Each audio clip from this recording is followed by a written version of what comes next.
Jadi baru-baru ini ada sebuah insiden penembakan massal yang terjadi di kota Manhattan di salah satu gedung pencakar langit, di mana ada seorang pria berusia 27 tahun membawa senjata api masuk ke gedung pencakar langit ke lantai 44 dan melakukan penembakan massal. Dikabarkan bahwasannya ada 4 orang yang meninggal dan sebagian lagi luka-luka. Dan motif dari pelaku ini masih diselidiki oleh kepolisian. Kemudian pada tahun 2023 juga terjadi sebuah penembakan pada tanggal 27 Maret di sebuah sekolah di Tennessee yang dilakukan oleh mantan murid dari sekolah tersebut. Akibat dari penembakan massal itu dikabarkan bahwasanya ada 6 orang yang meninggal, beberapa orang diantaranya murid dan juga guru di sekolah tersebut. Nah itu dia ya 2 contoh penembakan massal yang masih baru banget terjadi di Amerika Serikat. 2 contoh itu merupakan bagian kecil dari seluruh banyaknya kasus penembakan massal yang terjadi di Amerika Serikat. Dari total seluruh kasus penembakan massal yang terjadi di dunia ini, sepertiganya itu terjadi di Amerika Serikat. Amerika Serikat merupakan salah satu negara atau produsen senjata paling banyak di dunia. Selain memproduksi juga mengekspor senjata ke berbagai negara, karena banyak juga yang membeli senjata dari Amerika Serikat termasuk negara-negara sekutu. Namun fakta ini ternyata menjadi sebuah senjata makan tuan bagi warga Amerika Serikat itu sendiri, di mana sering banget terjadi penembakan massal yang menelan banyak korban jiwa. Mungkin sudah ada ratusan kasus penembakan massal yang terjadi di Amerika Serikat.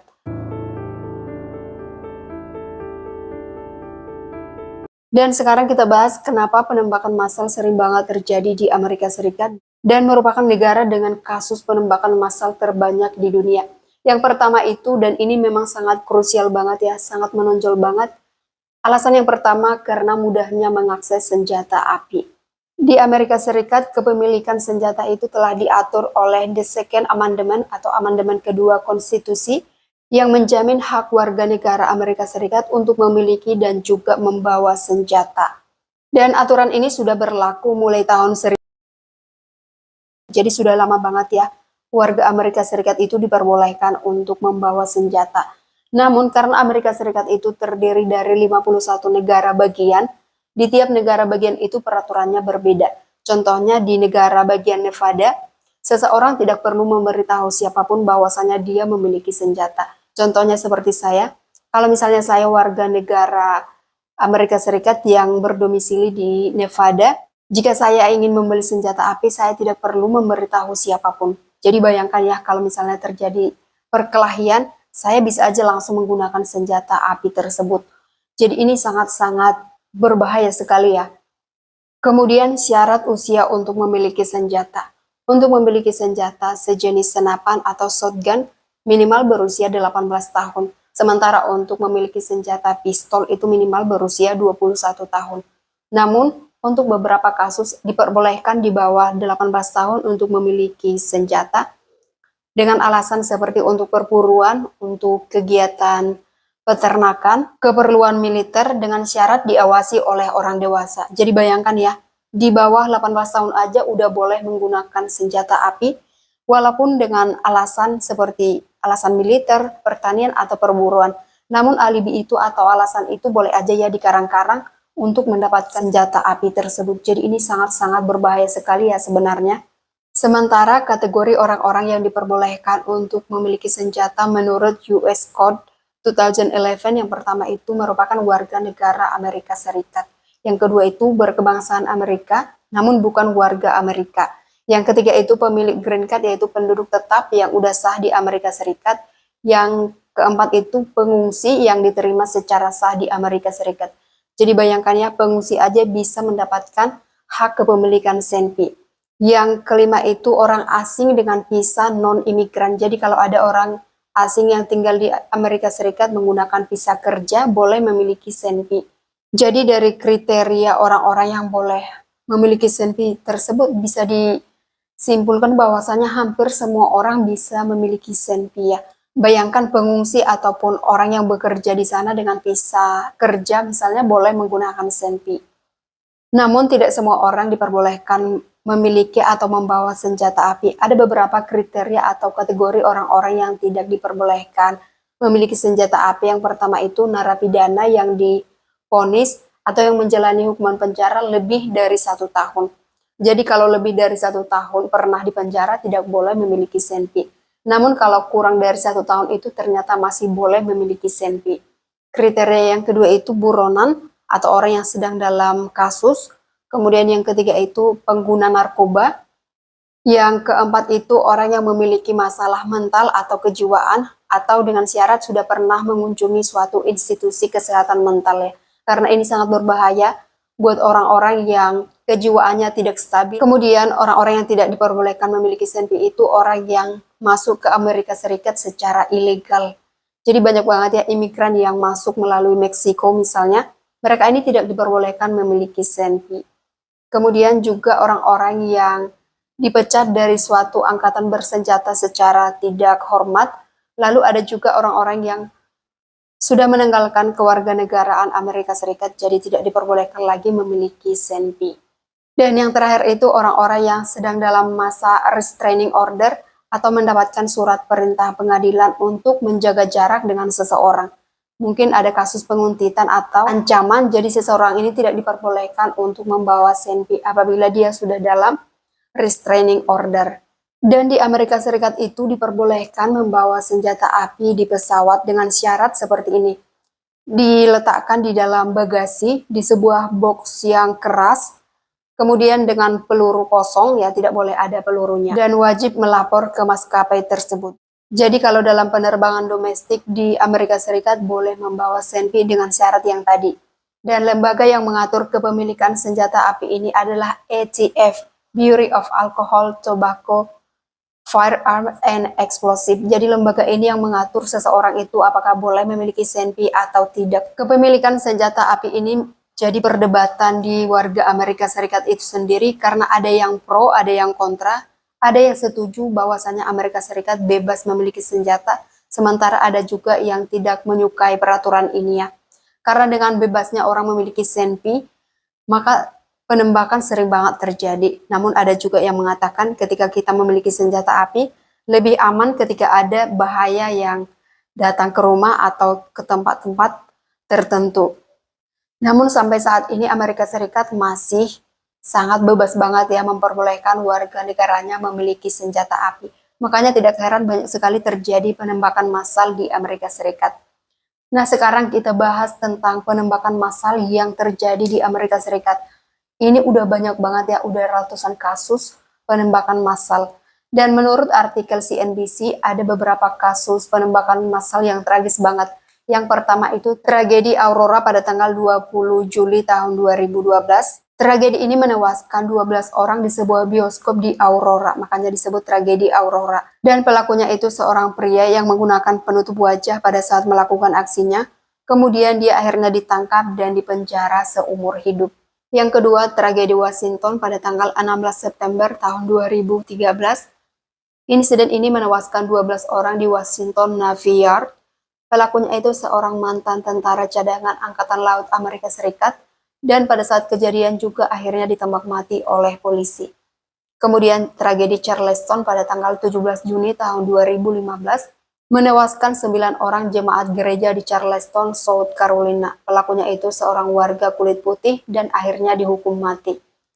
Yang keempat, tragedi Roseburg pada tanggal 1 Oktober 2015 menewaskan 9 orang dan pelakunya adalah pria yang menyusup ke sebuah kampus di Oregon. Pelaku akhirnya ditembak mati oleh polisi. Kemudian yang kelima, tragedi San Bernardino pada tanggal 2 Desember 2015. Insiden itu menewaskan 14 orang. Pelakunya adalah sepasang suami istri. Namun pelaku ini akhirnya mati saat adu tembak dengan polisi. Tragedi yang keenam yaitu tragedi Orlando pada tanggal 12 Juni tahun 2016 menewaskan 49 orang di Pulse di sebuah klub malam gay, dan pelakunya adalah seorang pria. Kemudian akhirnya pria ini ditembak mati oleh polisi. Tragedi yang ketujuh yaitu tragedi Las Vegas pada tanggal 1 Oktober tahun 2017. Korbannya banyak banget, 58 orang di sebuah festival musik country.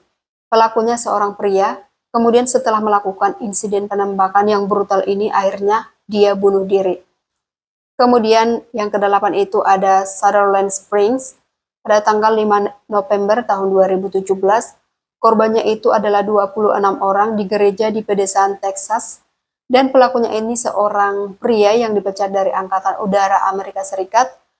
Lalu setelah melakukan insiden penembakan tersebut, dia bunuh diri. Tragedi yang selanjutnya itu tragedi Parkland pada tanggal 14 Februari 2018.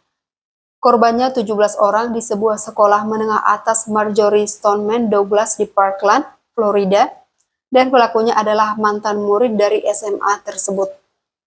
Tragedi selanjutnya tragedi Santa Fe pada tanggal 18 Mei 2018. Korbannya 10 orang di SMA di Houston, dan pelakunya adalah siswa laki-laki berusia 17 tahun. Kemudian setelah insiden tersebut dia menyerahkan dirinya ke polisi. Tragedi selanjutnya tragedi Pittsburgh pada tanggal 27 Oktober 2018. Korbannya ada 11 orang di sinagoga di Pittsburgh. Pada saat itu ada orang-orang Yahudi yang sedang melaksanakan ibadah Sabat, dan pelakunya itu seorang pria bersenjata. Tragedi selanjutnya Thousand Oaks pada tanggal 7 November 2018. Korbannya ada 12 orang di bar di Thousand Oaks di California, dan pelakunya adalah pria veteran petempur marinir kemudian bundir setelah melakukan insiden tersebut. Kemudian tragedi selanjutnya yaitu tragedi yang terjadi di Virginia Beach pada tanggal 31 Mei tahun 2019 yang menewaskan 12 orang. Kemudian tragedi El Paso tanggal 3 Agustus tahun 2019 menewaskan 22 orang. Lalu tragedi selanjutnya ada di Dayton pada tanggal 4 Agustus 2019 menewaskan 9 orang, dan salah satu yang mati itu adalah saudara perempuan dari pelaku ini. Kemudian tragedi Boulder pada tanggal 22 Maret 2021 dan menewaskan 10 orang. Nah, itu dia beberapa kasus yang bisa saya sebutkan karena memang terlalu banyak banget kasus penembakan massal di Amerika Serikat ini. Jadi kalau diuraikan satu persatu nggak cukup waktu karena memang banyak banget ya. Dan selain penembakan massal, ternyata para pemimpin yaitu Presiden Amerika Serikat juga pernah mengalami insiden penembakan. Dan berikut daftar dari Presiden Amerika Serikat yang pernah mengalami insiden penembakan.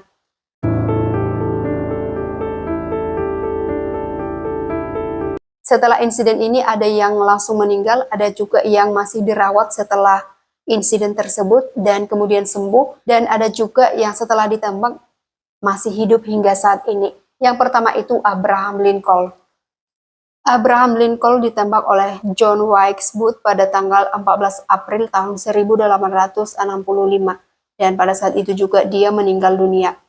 Yang kedua, James A. Garfield ditembak oleh Charles J. Gateau, namun masih sempat dirawat selama 79 hari sebelum akhirnya meninggal pada tanggal 19 September tahun 1881. Selanjutnya, William McKinley ditembak oleh Leon Solgauge pada tanggal 14 September tahun 1901. Kemudian ada juga Presiden AS yang ditembak mati oleh seorang pria bernama Lee Harvey Oswald. Presiden tersebut adalah John F. Kennedy yang ditembak pada tanggal 22 November tahun 1963. Tepatnya di kota Dallas, Texas. Kemudian ada juga Ronald Reagan yang ditembak oleh John Hinckley Jr. pada tanggal 30 Maret tahun 1981 dan mengalami luka serius akibat penembakan tersebut namun tidak sampai hilang nyawa. Dan yang terbaru terjadi pada tahun 2024, yaitu pada saat calon presiden Donald Trump mengadakan kampanye di Butler, di Pennsylvania. Dia ditembak oleh seorang pria bernama Thomas Matthew Crooks. Thomas ini akhirnya ditembak mati oleh kepolisian. Nah, akibat dari penembakan itu, Donald Trump mengalami sebuah insiden luka di bagian telinga kanannya namun tidak sampai meninggal. Setelah itu akhirnya dibawa ke rumah sakit dan kemudian bisa dipulihkan kembali. Jadi itu salah satu alasan yang paling menonjol mengapa banyak sekali terjadi penembakan massal di Amerika Serikat, yaitu mudahnya mengakses atau memiliki senjata api. Jadi hampir setiap orang boleh memiliki senjata api di sana. Bayangkan aja ya, di bawah 18 tahun juga sudah bisa memiliki senjata api. Bahkan orang-orang yang bukan warga negara Amerika Serikat boleh memiliki senjata api dengan visa non-imigran, misalnya visa kerja. Kemudian alasan yang kedua sering banget terjadi penembakan massal di Amerika Serikat itu yaitu disfungsi keluarga. Artinya mungkin terjadi ketidakharmonisan yang menyebabkan masalah mental kepada anggota keluarga tersebut. Alasan selanjutnya itu yaitu penyakit mental. Jadi banyak banget ya sekarang ini yang depresi, yang udah bermasalah mentalnya, kemudian akhirnya mengakhiri hidup atau melakukan insiden penembakan. Berdasarkan hasil survei yang dilakukan oleh kriminolog kepada para pelaku penembakan massal ini, disimpulkan bahwasanya 75% pelaku ini melakukan penembakan massal akibat perundungan atau bully yang diterimanya. 61% untuk melakukan balas dendam. Jadi karena sakit hati, akhirnya balas dendam dengan melakukan penembakan massal. 34% melakukan penembakan massal dengan motif untuk memecahkan masalah. Sementara 27% dari pelaku penembakan massal ini diakibatkan karena depresi. Jadi mau bunuh diri, tapi melakukan penembakan massal dulu terhadap orang lain. Jadi dia nggak mau mati sendiri, maunya mati bersama orang lain. Dan 24% lagi motif dari pelaku penembakan massal ini adalah untuk mencari perhatian atau mencari atensi dari masyarakat. Ini sangat menjijikkan sekali ya, bayangkan hanya untuk supaya diperhatikan orang, supaya mendapat banyak sorotan, dia melakukan penembakan massal. Menurut seorang profesor kebijakan kesehatan di Harvard, penembakan massal ini sering banget terjadi pada saat musim panas atau musim hangat. Karena pada saat itu banyak sekali warga atau orang-orang yang keluar untuk bekerja atau melakukan aktivitas lainnya. Jadi pada saat musim itulah banyak sekali terjadi penembakan. Dan kalau musim dingin itu jarang sekali atau kecil kemungkinan terjadi penembakan massal. Karena banyak banget orang yang berdiam diri di rumah, tidak berkeliaran di luar. Dan menurut David, cuaca hangat juga mempengaruhi emosi dari seseorang. Jadi pada saat cuaca sangat panas, itu bisa mempengaruhi otak atau emosi seseorang. Jadi makanya banyak banget terjadi penembakan itu pada saat musim hangat atau musim panas. Nah, itu dia ya alasan mengapa banyak sekali kasus penembakan massal di Amerika Serikat. Dan kita tahu ya bahwa Amerika Serikat ini negara produsen tertinggi, negara penghasil senjata tertinggi di dunia, dan juga pengekspor ke berbagai negara. Namun akhirnya senjata ini seperti senjata makan tuan, banyak sekali warga Amerika Serikat, bahkan orang-orang penting yang akhirnya meninggal dunia akibat senjata tersebut. Kita harus bersyukur ya di Indonesia, kepemilikan senpi itu sangat diatur oleh undang-undang, tidak sembarang orang memiliki senpi. Hanya para aparat yang diperbolehkan memiliki senpi. Bayangkan ya kalau di Indonesia, bebas Amerika Serikat bisa dipastikan kita ini udah banyak banget yang tewas. Karena pelaku penembakan ini sering banget mengincar keramaian. Jadi itu dia ya tentang kasus penembakan massal di Amerika Serikat. Banyak banget kasusnya sampai-sampai hampir setiap tahun itu ada aja kasus tentang penembakan massal. Nah, itu dia tentang Amerika dan senjata dan kasus penembakan massalnya. Semoga di Indonesia tetap diberlakukan larangan untuk memiliki senpi karena ini sangat berbahaya sekali ya. Bayangkan satu peluru bisa satu nyawa, dua peluru dua nyawa, dan selanjutnya seperti itu. Jadi sangat berbahaya sekali. Oke, itu dia pembahasan kali ini. Buat kalian yang mau komentar, boleh cantumkan di kolom komentar, nanti kita bahas jika ada saran ataupun pertanyaan. Terima kasih.